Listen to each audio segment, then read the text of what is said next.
Bismillahirrahmanirrahim. Assalamualaikum warahmatullahi wabarakatuh. Anak-anak, bertemu lagi dengan Ibu Nyiptaningsih, di mana pada kesempatan kali ini kita akan membahas topik tentang penyusunan AJP dan neraca lajur. Semoga semua dalam keadaan sehat dan tetap semangat dalam mengisi kehidupan dengan sesuatu yang baik dan bermanfaat. Amin. Baik anak-anak, kita mulai dengan membahas topik kita kali ini, di mana sesuai dengan judul pada PPT yang Ibu sajikan. Di sini ada BB, buku besar, NS neraca saldo, AJP ayat jurnal penyesuaian, dan NL neraca lajur. Di dalam satu paket PPT ini sebenarnya proses yang Ibu susun mulai dari proses posting ke dalam buku besar, peringkasan ke dalam neraca saldo, penyusunan ayat jurnal penyesuaian, dan penyelesaian neraca lajur. Tapi pada kesempatan kali ini, nanti kita hanya akan membahas mulai dari AJP sampai dengan penyusunan neraca lajur. Silakan disimak pada slide anak-anak. Untuk KD 14 adalah proses posting ke dalam buku besar. KD 15 adalah penyusunan neraca saldo. KD 16 adalah penyesuaian dan KD 17 adalah menyusun neraca lajur. Penekanannya adalah pada KD 16 yang Ibu tebal ini ya. Jadi kita nanti AJP-nya kita matangkan, kita pahamkan. Kalau AJP-nya sudah betul, insya Allah untuk langkah berikutnya yaitu penyusunan neraca lajur bisa dilaksanakan dengan mudah.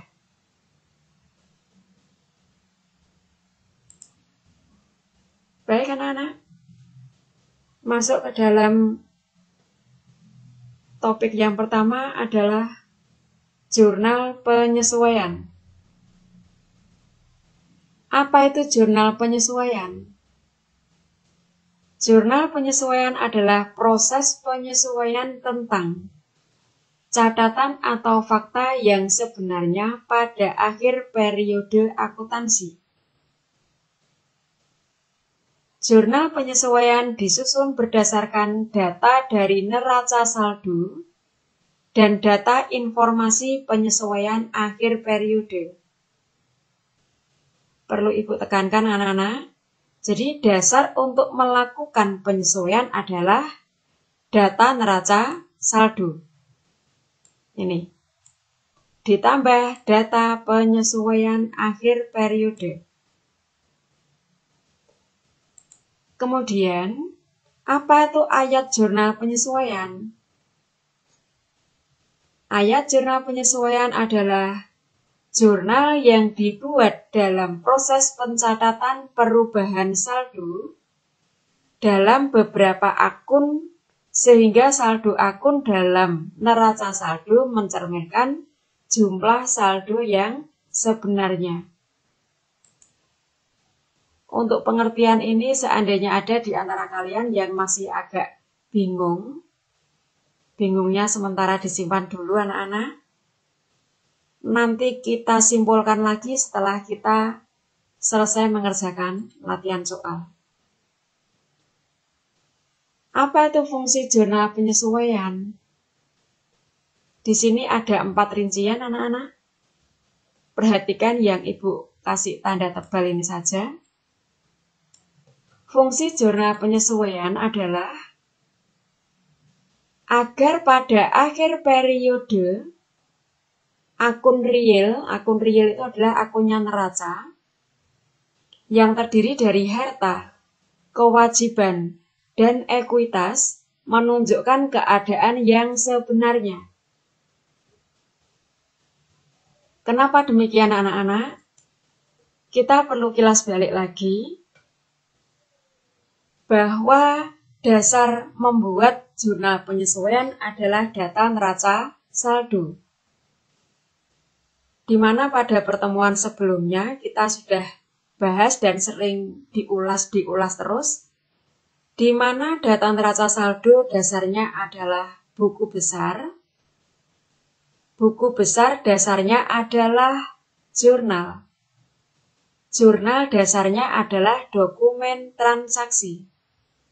Intinya, neraca saldo merupakan ringkasan dari data transaksi yang terjadi, di mana transaksi tersebut dicatat ke dalam dokumen.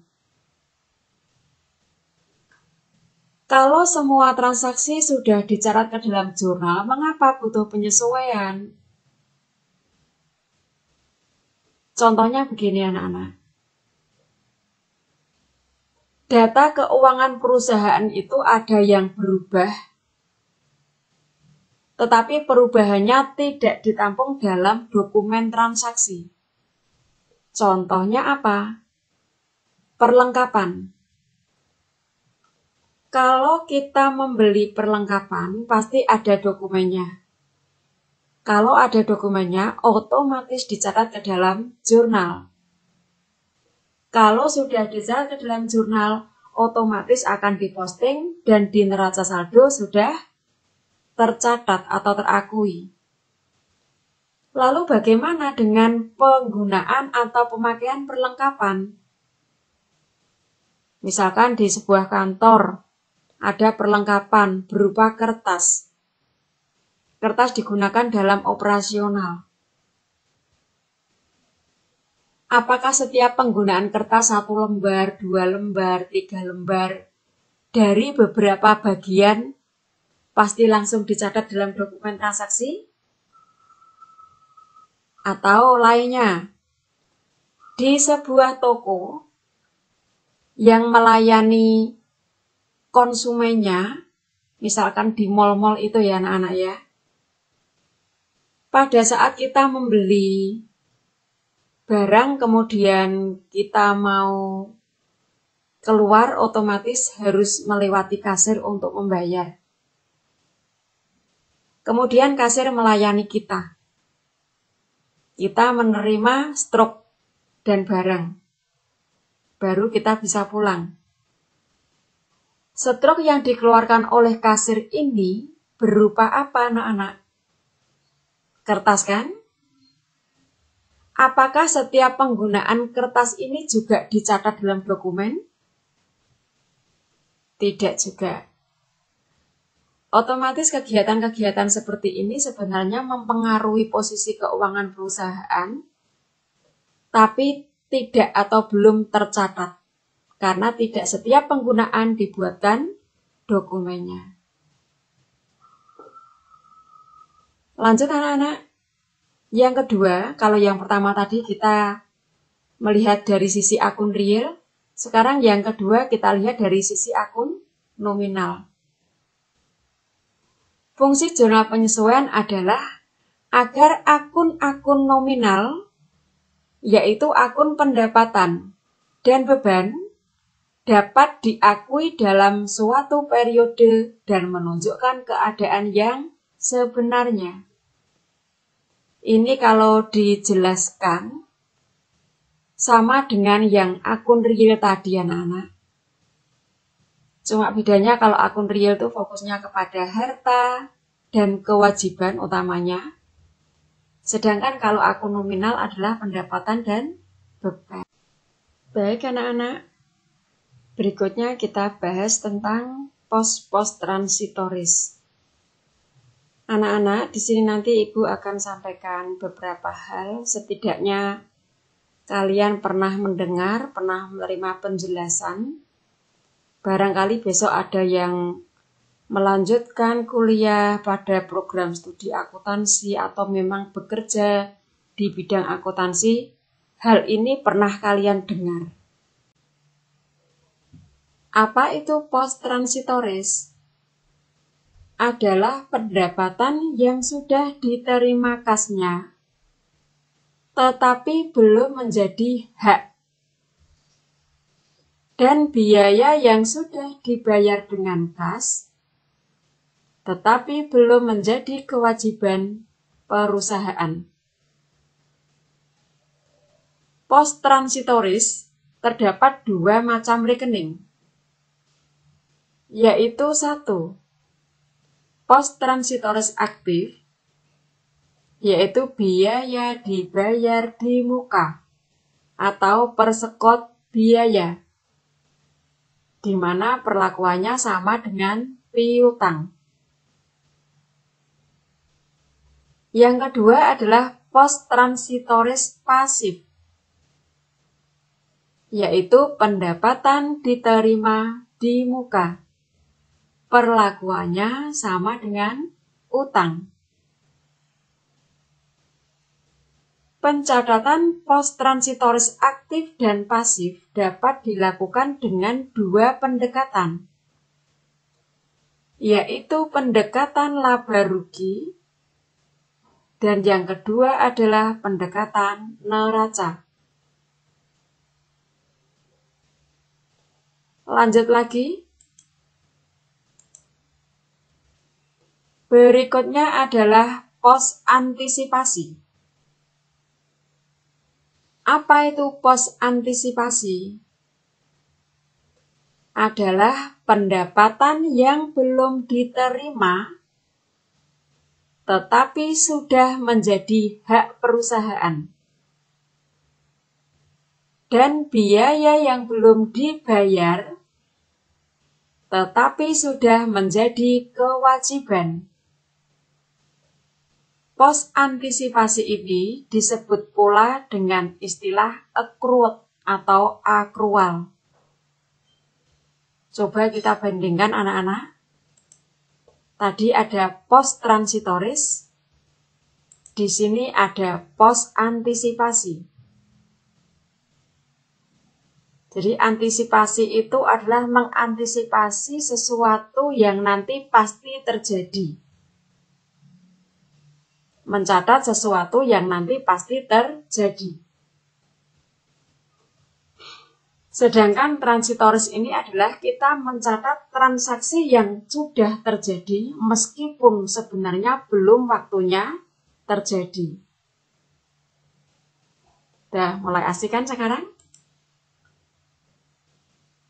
Oke, rasa penasarannya disimpan juga. Lanjut, tadi pos antisipasi pengertiannya sudah, atau disebut juga dengan istilah lain accrued atau akrual. Berikutnya, pos antisipasi dibagi menjadi dua rekening, yaitu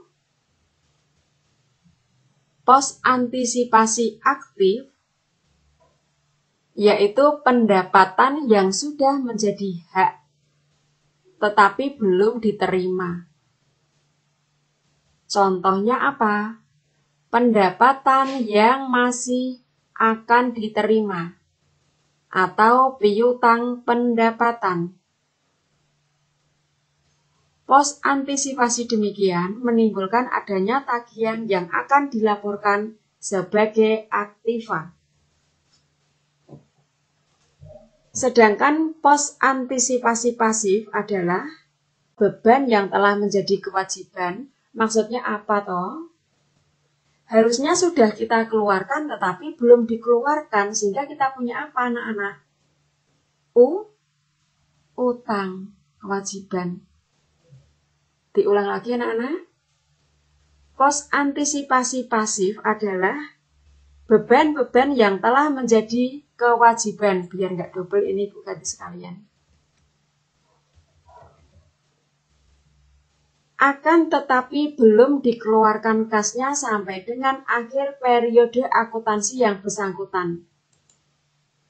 Biasanya hal ini bukan karena kesengajaan anak-anak, tapi karena keadaan yang membuat bahwa pengeluaran kas belum bisa dilakukan, sehingga menimbulkan kita punya kewajiban.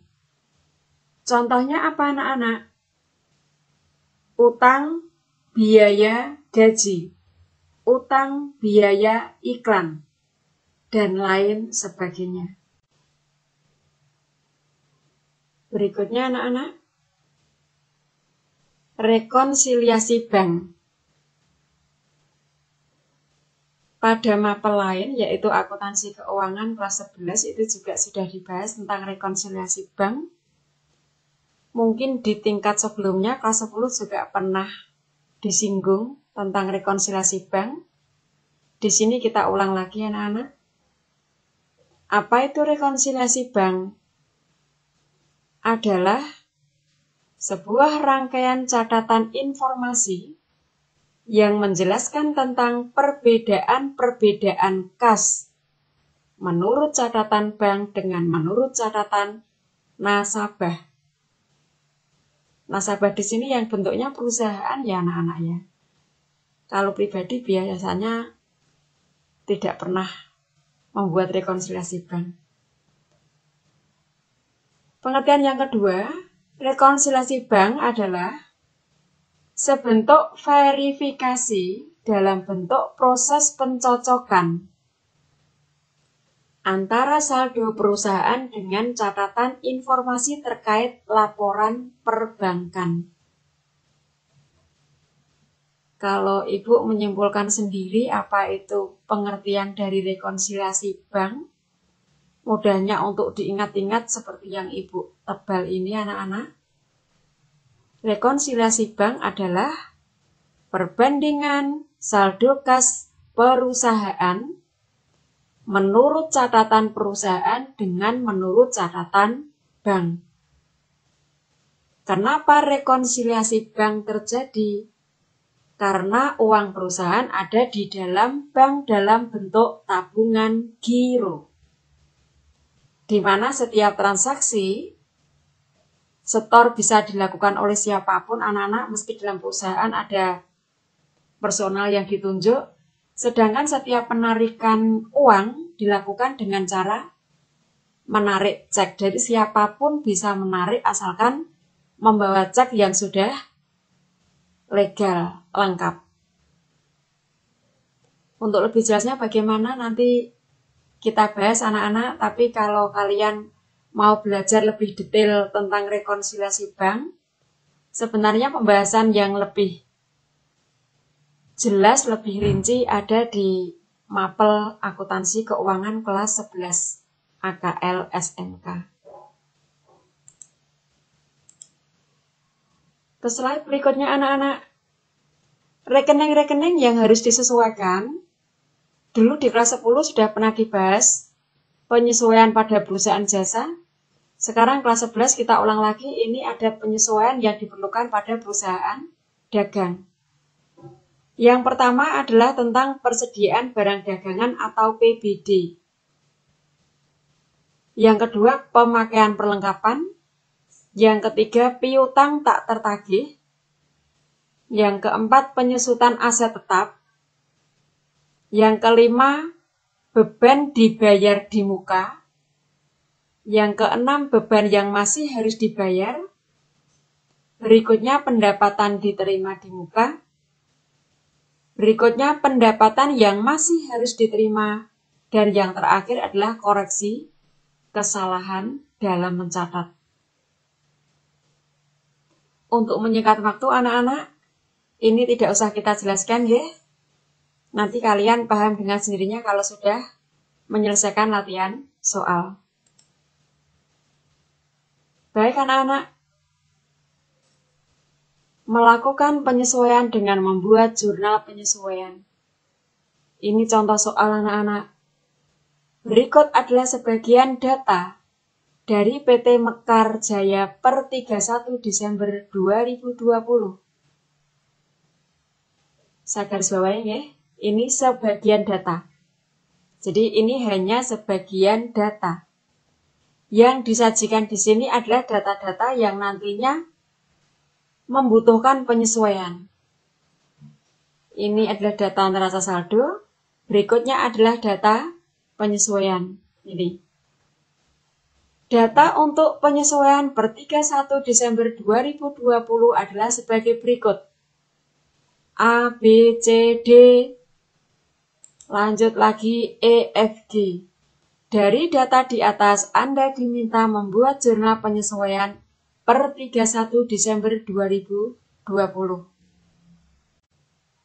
Baik anak-anak, kita mulai pembahasan soal AJP yang pertama, yaitu data AJP yang terjadi pada PT Mekarjaya.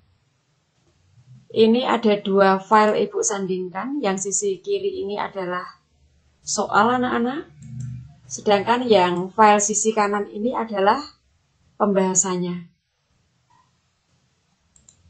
Di dalam soal ini ditampilkan ada sebagian data neraca saldo. Kemudian yang bawahnya ini ada data penyesuaian. Ini A, B, C. C ada 1, 2, 3, 4. Kemudian data penyesuaian D. Ada 1, 2, 3. Data penyesuaian E, F, G. Bagaimana pembahasan masing-masing? Kita simak dokumen sebelah kanan. Semua aset tetap disusutkan dengan metode garis lurus, di mana usia masing-masing aset adalah building 20 tahun, vehicle 8 tahun, equipment 4 tahun. Diasumsikan bahwa selama tahun 2020 semua aset digunakan penuh selama 12 bulan. Bagaimana pembahasannya?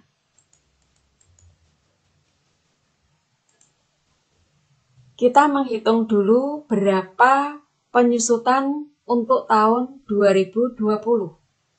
Dimulai dari building anak-anak.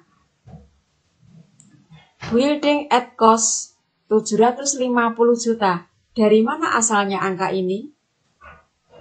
Dari data neraca saldo. Ini anak-anak. Usianya 20 tahun.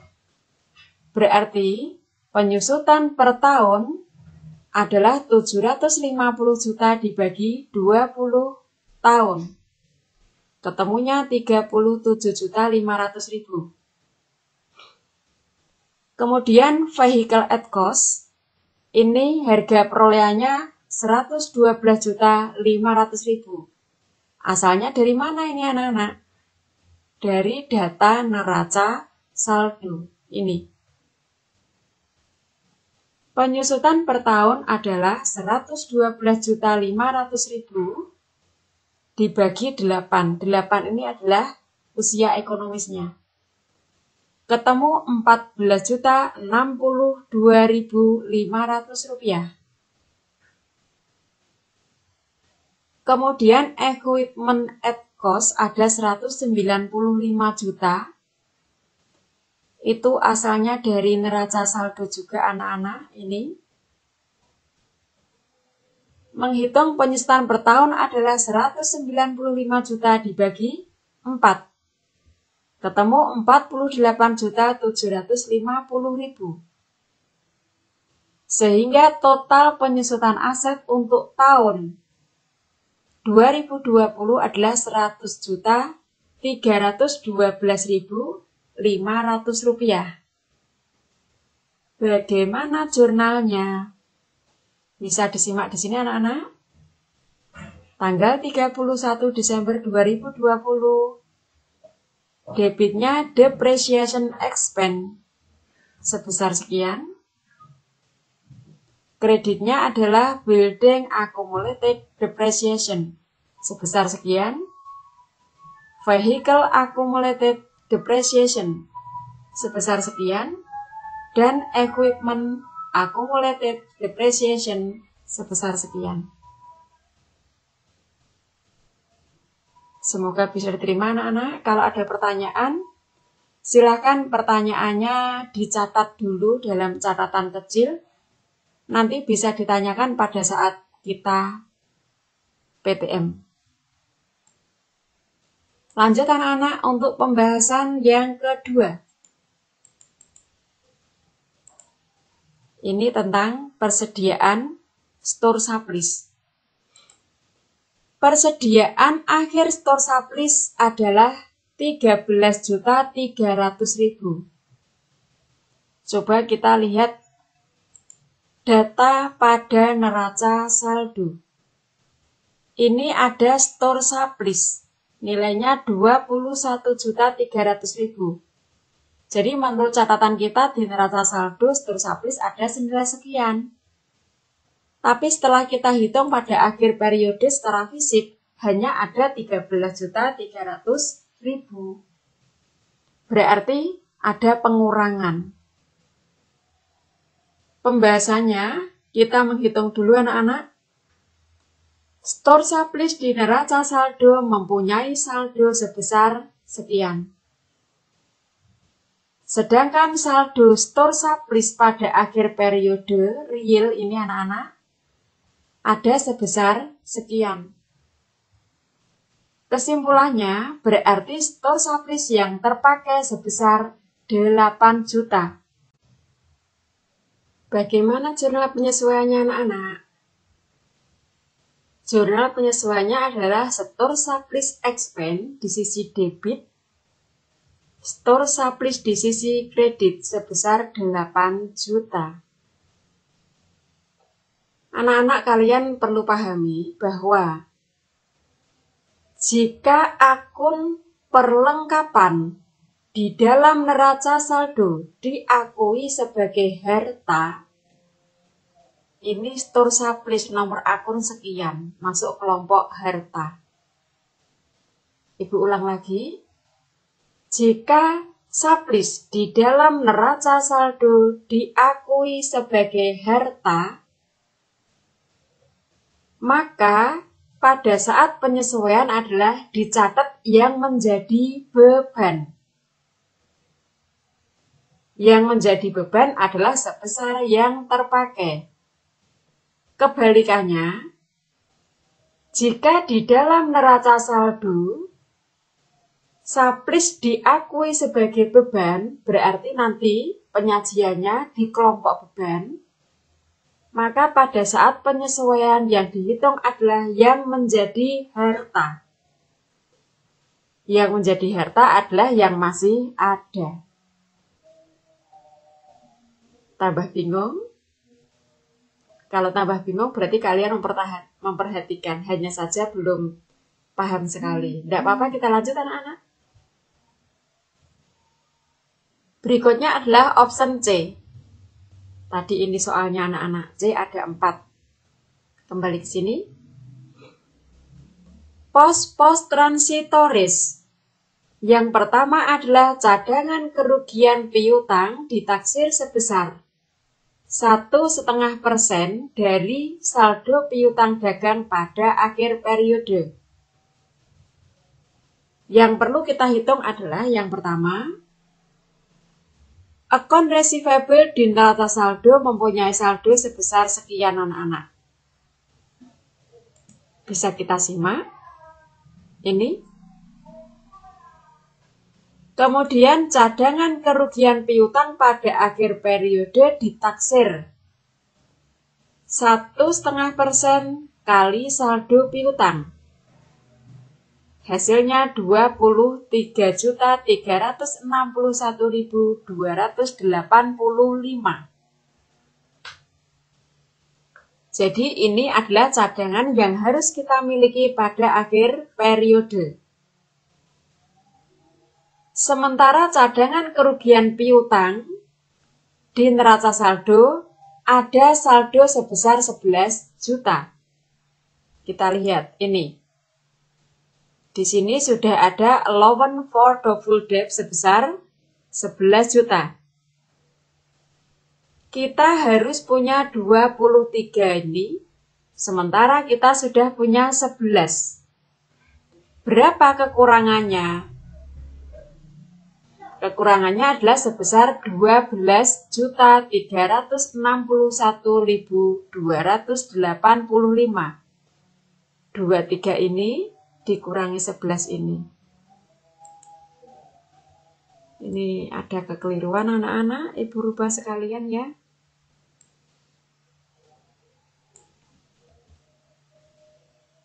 Kerugian piutang.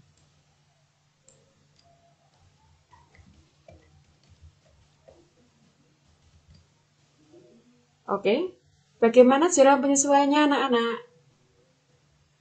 Karena perusahaan menerapkan metode tidak langsung, jadi untuk kerugian piutang itu sebenarnya ada dua pendekatan anak-anak, yaitu ada dua metode, yaitu metode langsung dan metode tidak langsung.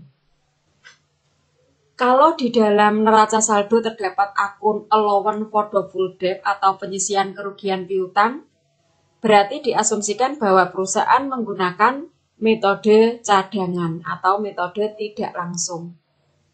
Maka jurnalnya adalah seperti ini.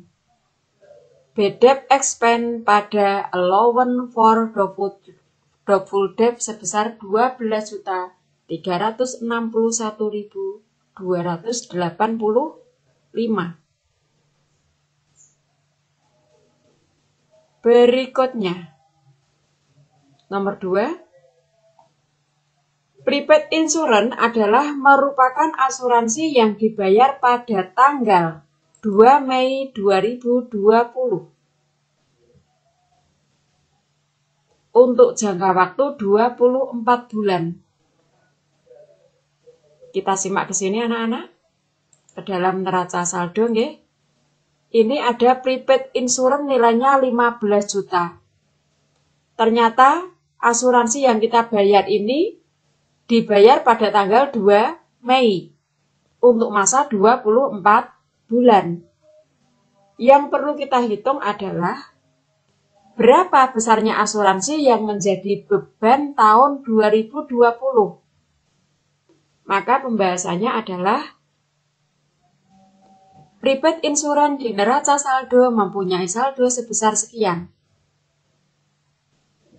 Insurance expense atau beban asuransi per bulan adalah 15 juta dibagi 24 bulan.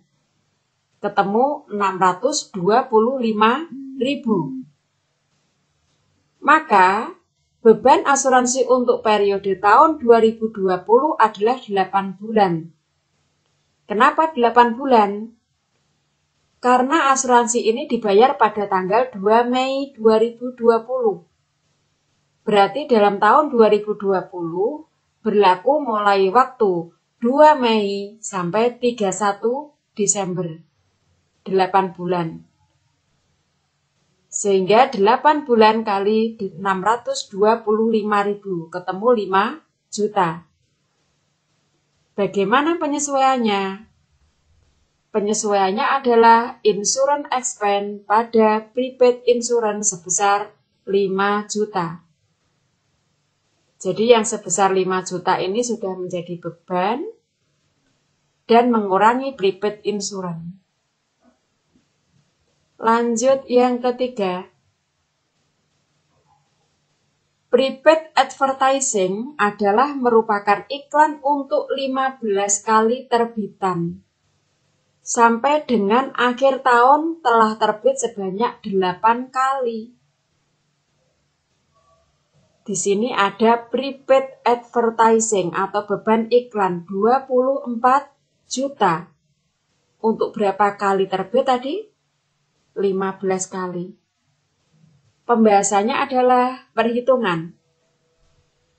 Prepaid advertising di neraca saldo mempunyai saldo 24 juta. Advertising expense setiap terbitan 24 juta dibagi 15, ketemu 1.600.000. Beban iklan untuk periode tahun 2020 adalah 8 kali terbit. Berarti 8 kali terbit kali 1.600.000. Ketemu 12.800.000. Bagaimana penyesuaiannya? Advertising expense pada prepaid advertising sebesar 12.800.000. Lanjut yang keempat anak-anak. Prepaid rent. Prepaid rent adalah merupakan sewa gedung selama 12 bulan terhitung sejak 1 Agustus 2020. Kita lihat di sini anak-anak, di neraca saldo, ini ada prepaid rent sebesar 18 juta. Untuk berapa waktu tadi? 1 tahun, ya 12 bulan. Pembahasannya adalah perhitungan prepaid rent di neraca saldo mempunyai saldo 18 juta. Rent expense atau beban sewa setiap bulannya adalah 18 juta dibagi 12.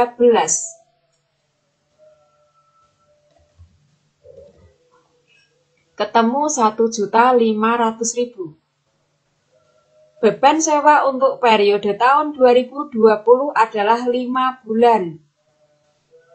Kenapa 5 bulan? Karena baru dibayar pada tanggal 1 Agustus.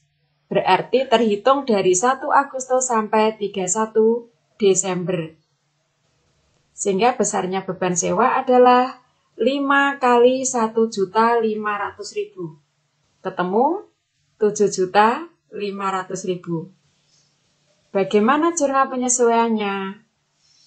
Rent expense pada prepaid rent sebesar 7.500.000. Lanjut anak-anak, penyesuaian yang berikutnya.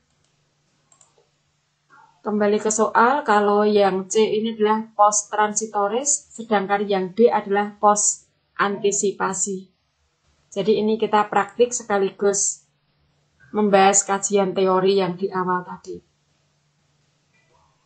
Post antisipasi yang pertama adalah beban gaji dan upah bulan Desember 2020 baru akan dibayar pada bulan Januari 2021. Dengan rincian, beban gaji dan upah sebesar sekian, PPh pasal 21 yang dipotong sebesar sekian, sehingga gaji yang masih harus dibayar adalah sekian. Pembahasan tentang perhitungan tidak ada anak-anak karena di sini rinciannya sudah jelas. Kita langsung buat jurnal penyesuaiannya. Wage and salaries expense sebesar beban gaji yang semestinya kotor ini anak-anak ya, bruto 28.600. Kreditnya income tax payable sebesar 1.700.000 dan accrued expense 26.900.000. Lanjut pos antisipasi yang kedua. Beban listrik, telepon, dan air bulan Desember 2020 baru akan dibayar pada bulan Januari 2021 sebesar 3.200.000. Pembahasannya, perhitungan tidak ada anak-anak karena nominal sudah jelas. Langsung ke jurnal penyesuaian. Jurnal penyesuaiannya adalah water, telepon, and electric expense pada accrued expense 3.200.000 rupiah. Lanjut pos antisipasi yang ketiga. Bunga utang obligasi sebesar 15% per tahun dibayar setiap tanggal 1 Maret dan 1 September setiap tahunnya. Jadi utang obligasi itu dikenakan bunga, berarti kalau kita punya utang obligasi berarti kita punya kewajiban untuk membayar bunga, di mana bunga per tahunnya 15% kita bayarkan setahun 2 kali. Berarti setiap 6 bulan kita membayar anak-anak, yaitu setiap tanggal 1 Maret dan 1 September. Pembahasannya, AJP dibuat pada akhir tahun. Bunga utang obligasi dibayar setahun 2 kali setiap tanggal 1 Maret dan 1 September. 6 bulan sekali. Bunga yang belum dibayar sampai dengan tanggal 31 Desember, ini akhir tahun pada saat kita membuat penyesuaian anak-anak, adalah untuk jangka waktu 1 September sampai dengan 31 Desember, 4 bulan.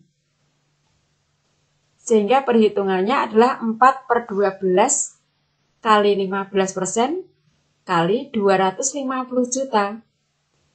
Ini adalah jangka waktu utang bunga, jangka waktu 1 tahun, bunga 1 tahun, nilai nominal utang obligasi. Ketemu bunganya 12.500.000. Bagaimana jurnalnya? Interest expense pada accrued expense 12.500.000.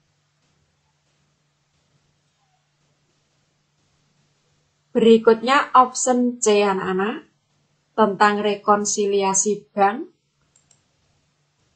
Di dalam mapel PAP JDM ini kalian tidak disuruh membuat rekonsiliasi bank, tapi cukup membuat penyesuaian yang ada kaitannya dengan rekonsiliasi bank. Silakan disimak lagi. Telah diterima rekening koran dari Bank Mandiri per tanggal 31 Desember 2020 menunjukkan informasi sebagai berikut. Pendapatan bunga bank bruto sebelum pajak sebesar sekian.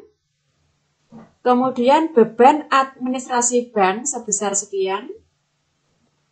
PPh pasal 24 ayat 2 sebesar 20% sebesar sekian.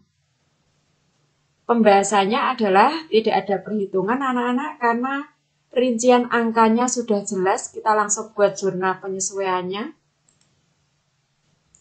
Cash in bank. Jadi kalau kita punya tabungan di bank dalam bentuk apapun, kita menerima jasa bunga setiap bulannya, itu otomatis akan menambah saldo tabungan kita yang ada di bank. Sehingga ini AJP-nya cash in bank sebesar 2.603.900. Asalnya dari mana ini anak-anak? Dari pendapatan bunga bruto setelah dikurangi beban, setelah dikurangi pajak. Berikutnya lagi, bank service charge-nya 162.500, income tax expense 691.600, kreditnya interest revenue 3.458.000. Lanjut lagi anak-anak, masih ada 2 AJP option F dan G. Ini yang F. Perusahaan membayar angsuran PPh pasal 25 atau disebut juga prepaid income tax setiap bulannya sebesar 6 juta. Angsuran PPh pasal 25 bulan Desember akan dibayar pada bulan Januari 2021. Pembahasannya tidak ada perhitungan anak-anak. Langsung ke jurnal penyesuaiannya. Prepaid income tax pada income tax payable sebesar 6 juta.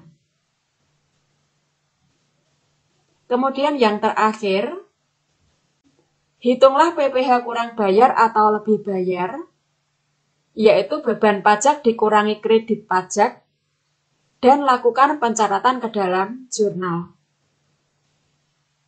Anak-anak, untuk membuat AJP option G ini mestinya kita lakukan kalau kita sudah menyusun laporan keuangan, khususnya laporan laba rugi. Kenapa demikian anak-anak? Karena option G ini kaitannya dengan perhitungan beban pajak yang menjadi beban perusahaan. Tapi perlu kalian ketahui, ini pembahasan yang harus kalian lakukan nanti adalah perhitungannya. Yang pertama, kalian nanti harus menghitung PKP dulu atau penghasilan kena pajak. Apa itu PKP? PKP adalah laba fiskal. Kenapa laba fiskal anak-anak? Karena ada 2 jenis laba, yaitu laba fiskal dan laba komersil. Jadi kadang-kadang perusahaan menerapkan kebijakannya itu belum tentu sama dengan kebijakan yang dikeluarkan oleh perpajakan. Apakah ini salah anak-anak? Tidak. Jadi laba fiskal itu tujuannya adalah untuk mengetahui berapa laba yang memang boleh dikenakan pajak. Jadi harus mengikuti aturan perpajakan. Kalau kita sudah mengetahui PKP-nya, langkah yang kedua kita menghitung PPh badan, yaitu perkalian antara tarif PPh dengan laba fiskal. Nanti kalau PPh badan sudah ketemu, kita melakukan perhitungan yang ketiga anak-anak, yaitu menghitung pajak yang terutang, yaitu PPh badan dikurangi prepaid income tax. Selisih antara PPh badan dengan prepaid income tax merupakan pajak kurang bayar atau pajak lebih bayar. Demikian anak-anak pembahasan untuk hari ini. Semoga bisa menambah pengetahuan kalian tentang AJP. Insya Allah di lain waktu bisa kita lanjutkan dengan topik yang berbeda. Mohon maaf jika ada kurang lebihnya. Terima kasih. Wassalamualaikum warahmatullahi wabarakatuh.